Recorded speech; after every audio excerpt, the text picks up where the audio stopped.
Tired of watching your indoor plants go leggy? No matter what, I researched 20 grow light bulbs and filtered the ones that actually support real plant growth. What I found about true wattage will save you from buying grow light bulbs that fail your plants. Let's dive in. Starting off at number 5, and this one earns its place quickly. The SANSI 32W full spectrum grow bulb is probably the most technically solid option on this list. Let's start with the problem it actually solves. If your plants are stretching out toward windows, getting long and spindly, that's a light problem. Not enough spectrum, not enough intensity. Most cheap grow bulbs don't fix this because their actual wattage is too low. This one draws 32 true watts, and the ppfd at 1 foot hits 423 micromoles per square meter per second. That number matters. It's enough intensity to keep most indoor plants genuinely thriving, and even push flowering plants to bloom. The heat management is worth understanding. SANSI uses patented COC technology, which stands for chip on ceramic. The LED is soldered directly onto a ceramic heatsink, not the standard aluminum substrate. That means faster heat dissipation. Aandeel ondandy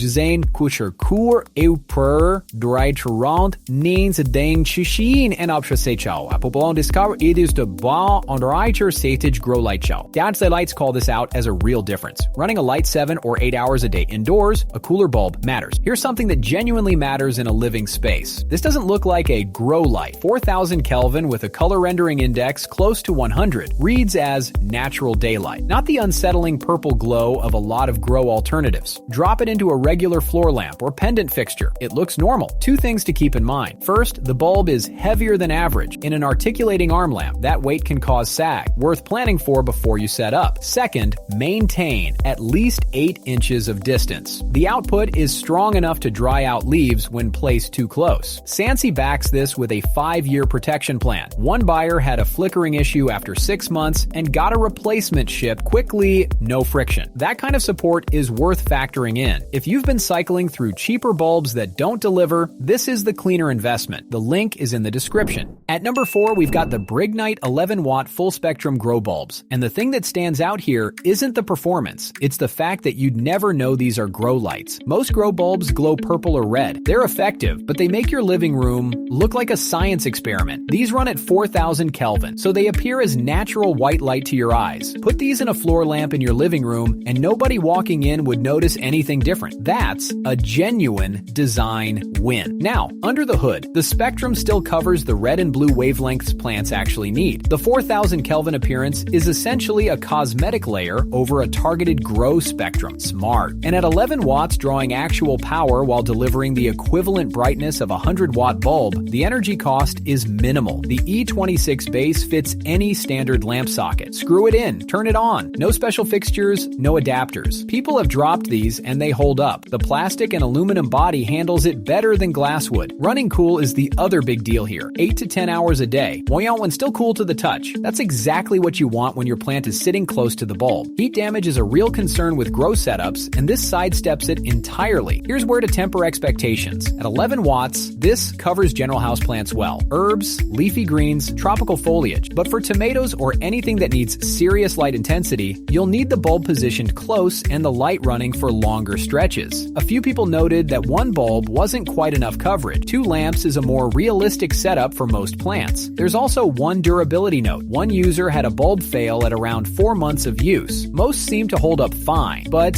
it's worth knowing given the 25,000 hour lifespan claim. For everyday indoor plants in apartments or low light rooms, this is a practical, no fuss solution that doesn't wreck your home's look. The link is in the description. Number 3 on the list is the SANSI 30W LED grow light bulb. And what makes it interesting isn't the wattage, it's what it actually looks like. Most grow bulbs give off that purple or pink glow. You know the one. It makes your living room look like a nightclub. This one runs at 5000 K with a color rendering index above 80. That means it reads as daylight. Screw it into any standard lamp, and it just looks like a bright, well-lit corner. That's a bigger deal than it might seem when you're actually living with these things. What's doing the real work is the spectrum. SANSI combines a white full spectrum, 380 to 780 nanometers, with a dedicated 6 in 60 nanometer red boost on top. That extra red targets flowering and fruiting directly. You're not choosing between vegetative growth and bloom support. This handles both. The ppfd spec lands at 220 micromoles per second per square meter at 1 foot. That's legitimate for a standard screw-in bulb. Someone tested it with a light meter. Their foot candle readings jumped by 2,000 over their previous bulb. Orchids that hadn't flowered in years started pushing out new stems. Succulents stopped stretching. The results people are reporting across very different plant types aren't subtle. Here's the honest part. It runs hot. The chip-on ceramic design pulls heat away from the LED efficiently. Good for the bulb's lifespan. But the housing itself gets warm to the touch. Keep it away from direct foliage contact. Also worth knowing, it is not dimmable. Full stop. And a few buyers have received damaged units, crushed bases, bulbs that simply wouldn't switch on. For low-light rooms, dark corners, or plant shelves a window can't reach, this delivers serious output, and it does it without looking like lab equipment. I'll leave the link in the description. At number 2, the SANSI 5-watt dimmable LED grow bulb. And honestly, what puts it this high on the list is something deceptively simple. This is a plug-and-play grow light that fits the lamp sitting in your living room right now. That matters more than it sounds. Most grow lights force you into a dedicated setup. Panels, clips, specific fixtures. This one screws into any standard socket and gets going. And it does it while pulling only 5 actual watts. That's not a rounding error. It's equivalent to a 75-watt bulb in output. And people with it running for months confirm there's barely any change on their electricity bill. Here's what I think is the real selling point though. The remote. Not because a remote is exciting, but because of what it lets you do. You set a timer once, 4, 8, or 12 hours, and it comes on every single day at the same time. No unplugging, no checking, no routine. You set it and genuinely forget it. There are also 4 dimming levels, which is worth paying attention to. Keep it at full power too close to your plants and it can cause burns. People have flagged that. Keep some distance or dial down the brightness. On the technical side, the PAR 20 format with SANSI's ceramic heatsink is worth mentioning. The ceramic substrate disperses heat faster than the aluminum boards most competitors use, which protects the LED chip and extends lifespan. It's rated for 25,000 hours and comes with a 5-year warranty. That's real longevity for something this compact. One genuine limitation: if you buy more than one, they share the same remote frequency. You can't program them independently. Plants in different rooms needing different schedules. That gets complicated. It's not a deal breaker, but it's worth knowing up front. For a single lamp setup covering a few plants, this is hard to beat. Orchids, monstera, pothos, succulents. People have had real results across a wide range of plant types. The link is in the description. Before we reveal our number 1, be sure to check out the description below for the freshest deals on each of these items. And at number 1, we've got the GE LED Indoor Grow Lights 2-pack. The top spot comes down to something that sounds simple, but rarely is. This thing actually looks good in your home. If you've bought a grow light before and ended up with a weird pink or purple glow taking over your living room, you know why that matters. Most grow lights force a choice between your plants and your room's atmosphere. GE built this with a balanced full spectrum that reads as clean white light to the eye. Plants get what they need, and your space doesn't look like a hydroponic setup. The problem it solves is real. Dark apartments, north-facing rooms, windowless bathrooms. People have been running these as the only light source for plants through entire winters. Begonias blooming in January. Variegated plants producing more variegation than they did next to an actual window. That kind of result earned this the number 1 slot. 9 watts sounds modest, and I want to be honest about it. For highlight plants, anything demanding a DLI above 9 or 10, a single bulb won't be enough. But the spec delivers 16 micromoles per second of ppf. That's real output for the draw. One grower confirmed harvesting microgreens in 5 days under this light. Another had to raise the bulb because it was sunburning tropical plants. At 9 watts, that's unexpected. Heat management is another strong argument. Running 12 or more hours daily, this stays barely warm to the touch. No heat stress, no overheating risk. GE rates it at 25,000 hours. You're not cycling through replacements every few months the way you would with cheaper setups. One real limitation: the BR30 form factor is slightly larger than a standard household bulb, so not every lamp will accept it. It also throws directional downcast light, so you need a fixture positioned above the plants. Worth planning for before you buy. For most houseplants, herbs, and seedlings, and anyone dealing with a genuinely light-starved indoor space, this is the cleanest, most reliable plug-and-play pick on the list. The link is in the description. You've got the specs now. You know what separates real output from marketing noise. If you want the lowest price with built-in dimming and a set-it-and-forget-it timer, number 2. If you need serious intensity for flowering or highlight plants, number 5. For the best plug-and-play pick for most homes and plant types, number 1. Prices shift on Amazon. All the links are in the description.